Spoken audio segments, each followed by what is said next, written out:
Well, good morning and welcome to another daily video. Devo, Rene here in Israel on the shore of the Sea of Galilee. It is a gorgeous morning today, and I want to talk to you today about water. If you are like me, you love water, you love swimming pools, you love the ocean, and the ancient Romans were like that as well. They loved water, they loved to go swimming. But the ancient Israelites, the Jewish people in the Bible, did not really love water. In fact, you will look in vain in the Bible for any scene, any description of somebody enjoying the sea or a lake recreationally. To the Israelite culture, the sea represented chaos. Every time it's mentioned in the Bible, it's a place of terror, like Noah's flood, or the Israelites barely squeaking through the Red Sea before it engulfs the Egyptian army, or the storm in the book of Jonah.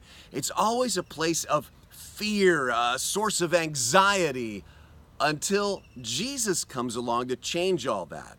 Now let me set this up for you. In Psalm 65:7, it speaks of God as the only one who has power over the wind and the waves. And then listen to this. In Mark chapter 4, Jesus is with his disciples in a storm right on this lake. They're freaking out. And then he says, "Why are you so afraid? Have you still so little faith?" And the disciples are terrified because of the storm. But it says in verse 39, Jesus looked at the wind and the waves and said, "Peace, be still." And suddenly the wind stopped, and there was a great calm on the lake. And the disciples were amazed because Jesus has power over the wind and the waves, power that they thought only God had. And then in Matthew chapter 6, there's another storm on this lake, and Jesus walks on water to get to the boat where the disciples are just freaking out. And then he says, "Take courage, it is I, don't be afraid." That's Mark chapter 6, verse 50. You know, I like to think of Jesus saying that to me when I'm in a storm of life. Take courage, he says. It is I, it's me. Don't be afraid.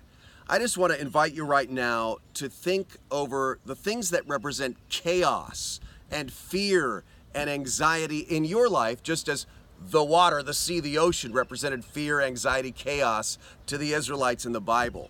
Because the takeaway from these stories for me is that Jesus is Lord over all the things in your life and my life that we fear. All the things that represent chaos and terror to us.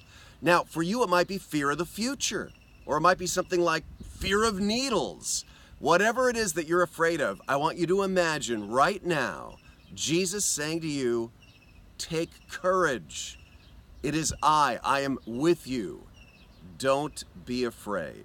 As you go throughout the day today, whatever seems to be bringing a storm into your life, a storm of anxiety, large or small, Jesus is with you. And he's saying to you, take courage. It is I, right here with you.